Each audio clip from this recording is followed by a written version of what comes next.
국가복이 이루어질 수 있을 것 같다. 그런 느낌을 받게 되었던 겁니다.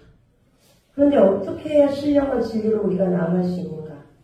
그 구체적인 내용이 그때부터 저의 기도가 되었습니다. 그리고 얼마 뒤에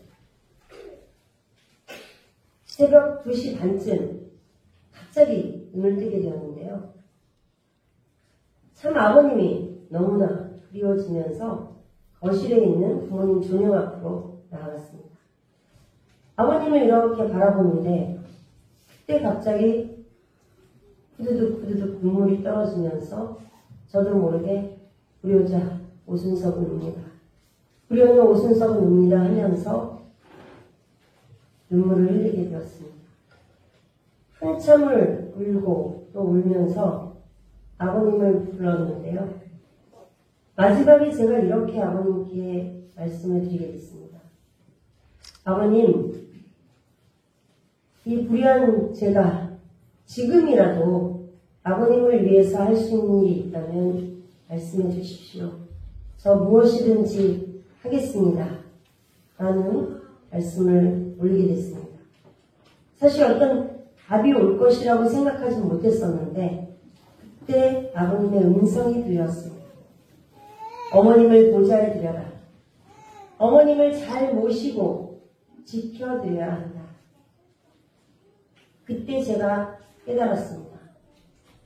아버님께서 선상에 가시면서 어떤 마음이실지, 그 무엇보다도, 그 누구보다도 어머님을 염려하셨겠구나.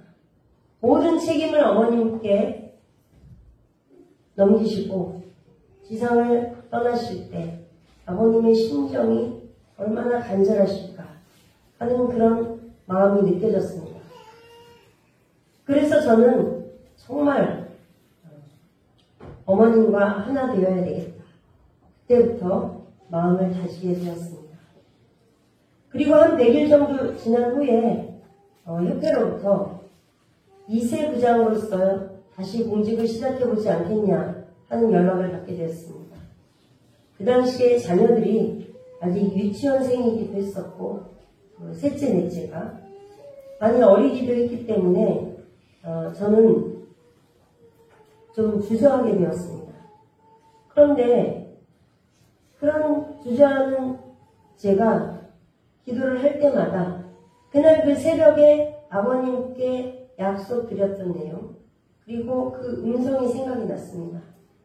이것이 아버님께서 말씀하신 대로 내가 어머님을 보좌해 드릴 수 있는, 모시고 지켜드릴 수 있는 길인 것 같다라는 느낌이 강하게 들기 시작했고 결국 그 말씀에 따라서 공직을 다시 출발을 했는데요. 발령받았던 것은 경기북부교구의 2세 부장으로서 발령을 받았습니다. 성학생들을 비롯해서 성화 어린이, 성화 청년들을 교육하는 일이었습니다. 이 구리에서만, 경기북부에서만 8년 8개월을 있었습니다. 처음에 제가 이 교육의 목표를 잡게 되었는데 이 세대를 살리는 방법은 하늘 부모님과 참 부모님의 심정을 체휼하는 자녀로서 기르는 것이다 라는 것이었습니다. 그들을 살리기 위해서는 어떻게 하면 이 아이들이 하나님과 참 부모님을 만나게 할 것인가. 사실 제가 갔을 때 느꼈던 것은 우리 2세들은 하나님에 대해서 전혀 관심이 없고 참 부모님은 멀게만 느끼고 있다. 이 2세들이 이제는 아버님도 선상에 가신 입장에서 어떻게 보이지 않는 하나님을 느끼게 할 것인가. 처음에 제가 시도했던 것은 원리 말씀을 통해서였습니다. 그래서 열심히 원리 교육에 집중을 했습니다. 2박 3일 동안 12강좌 이상씩 강의를 집어넣고 했습니다. 우리 사모님이 하시는데 사실 난이도가 좀 셉니다. 한 45분, 50분 하는 강의를. 근데 그 말씀을 통해서 하늘과 소통할 수 있는 언어를 배운다라고 저는 생각을 했고 말씀에 풍덩 빠지면 이 자녀들이 하늘 부모님과 참 부모님에 대해서 더 깊이 깨닫지 않을까, 그렇게 생각을 하게 되었던 겁니다. 그렇게 교사님들과 40의 정성을 들이면서 1년, 2년 다양한 프로그램도 가시면서 교육을 했습니다. 2년 반 정도 지났는데 여름방학 수련과 캠프를 마치고 나서 이대로는 부족하다라는 느낌을 받았습니다. 분명히 이 세들이 성장하는 모습이 눈에 보이지만 아직도 완전히 이 성학생들의 문화가 하늘 부모님을 중심한 문화로서 아이들이 하늘 부모님을 느낀다, 이런 느낌이 약한 겁니다. 그러면서 제 스스로가 한계를 많이 느끼게 됐고, 앞서 이세국에서 근무할 때 3년을 딱 채우고 나면 제가 그만두게 됐었는데, 이번에도 그냥 3년만 하고 그만둬야 되는 거 아닌가, 그런 마음을 가지게 되었는데요.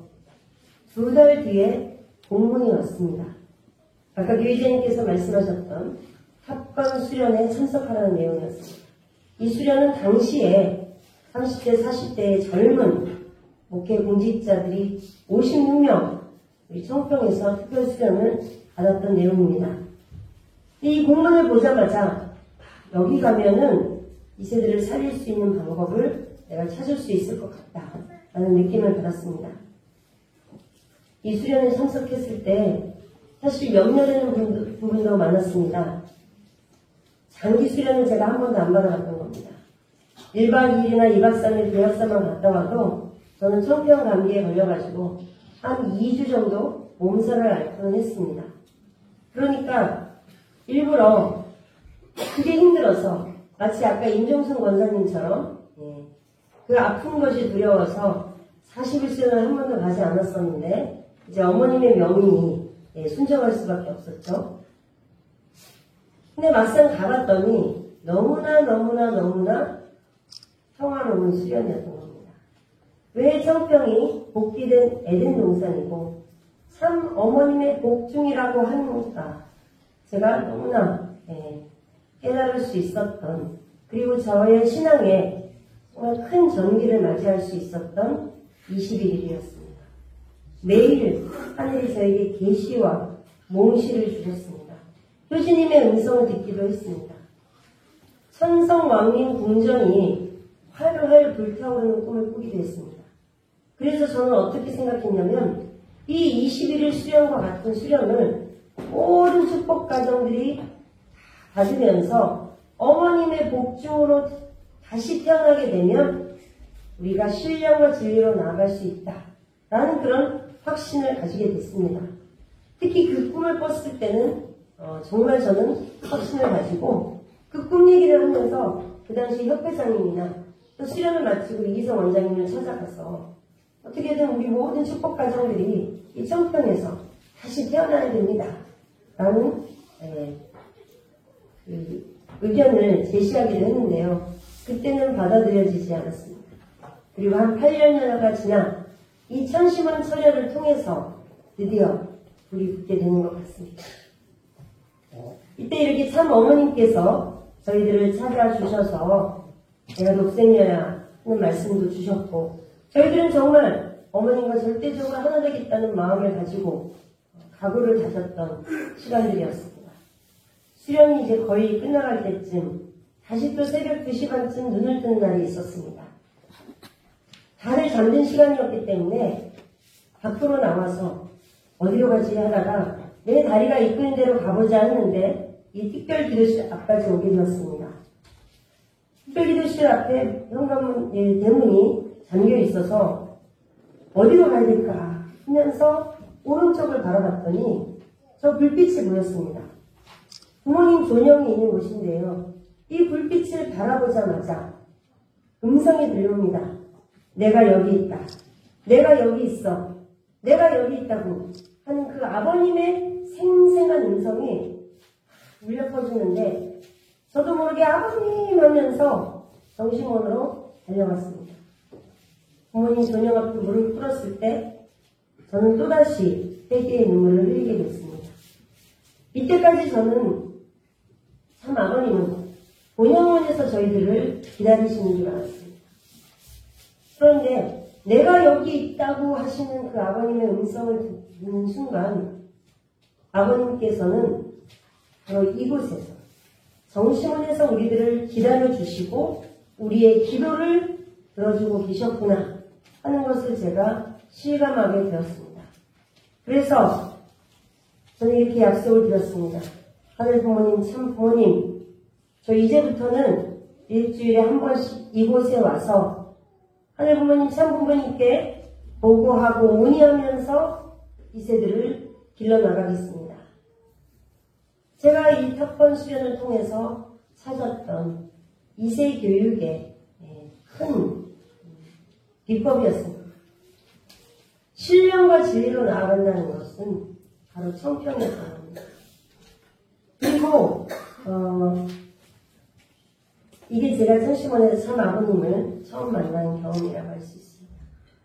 탑번 수련을 마치고서는 일주일에 한 번씩 천심원에 찾아갔습니다. 가면은 그동안에 있었던 내용들을 보고드리고 그리고 앞으로의 계획을 가지고 하늘 앞에 세세하게 문의를 드립니다. 수련을 준비하면 수련 주제에서부터 프로그램에 이르기까지 하늘 부모님, 참 아버님, 효진님과 정말 대화하듯이 물어보고 그리고 나서는 눈을 감고 기다립니다. 내 마음속에 있는 이 삿된 생각을 내려놓는 시간을 가지면 마음이 비워졌을 때 응답을 주시는 그런 생활들을 하게 되었습니다. 그것이 저에게는 큰 훈련이 되었습니다. 그리고 수련 장소는 우리 성학생들부터 신령과 진리로 교육해야 된다는 목표를 가지고 청평으로 수련 장소로 옮기고 2박 3일의 수련을 하든 그 당시 제가 주니어 탔던 수련을 겨울마다 했었는데 일주일 이상의 수련을 하던 신령적인 부분을 어떻게 투입해서 우리 2세들이 하늘 부모님을 느끼게 할 것인가를 놓고서 몸부림쳤습니다. 원래 저희가 하던 12번째 원리 교육 그리고 탑번 수련 때 제가 직접 경험했던 내용들을 프로그램 하나하나에 다 적용을 시켰습니다. 특히나 청평에서 하면서 찬양 역사 그리고 천심원에서의 정성, 성지 기도 그리고 이렇게 천정궁 성지순례 등을 통해서 이 모든 과정을 통해서 아이들이 하늘 부모님을 만날 수 있도록 참 부모님의 심정을 깨달을 수 있도록 하는 것이 저희 교육의 목표였습니다. 그걸 위해서 막 하늘 부모님, 하나님을 외치는 막 복음성가를 부르기도 하고요. 또 천정궁에 가면 반드시 특별 기도실에 가서 아이들에게 너희들이 궁금한 거 한 가지를 여쭤봐라. 그러면 그 당시에는 거기에만 그 말씀 카드가 있었기 때문에 말씀 카드를 통해서 너희들이 응답을 주실 것이다 하면서 교육을 했는데 실제로 아이들이 대부분 본인이 하나님께 여쭤보면 말씀 카드를 통해서 응답을 받게 되었다고 합니다. 그래서 아이들의 소감문이 달라지더라고요. 예전에는 수련이 재미있다 없다. 심지어 이런 수련원에서 수련 받았을 때는 밥이 맛이 없다. 뭐 이런 소감문을 올리던 아이들이었습니다. 소감문도 길어야 5줄, 2줄 막 이랬어요. 말씀에 대한 내용, 뭔가 그런 내용 하나도 없던 아이들이 특히나 이 청평에서의 수련을 하기 시작하면서 하늘 부모님이 나의 기도에 응답해 주셨습니다. 참 부모님이 나의 부모이심을 이제야 깨닫게 되었습니다. 그런 은혜로운 소감과 간증들이 나오기 시작했습니다. 그래서 이제 저는 희망을 가지고 그때부터 한 해 한 해 청평에서 방학 수련을 해 나왔었는데 이런 주니어 탑번 수련을 통해서 특히나 공직을 결단하고 결심하는 이세들도 늘어났습니다. 그런 희망 속에 생각지도 못했던 코로나 팬데믹이었습니다. 2019년 말부터 수련원이 폐쇄되면서 수련을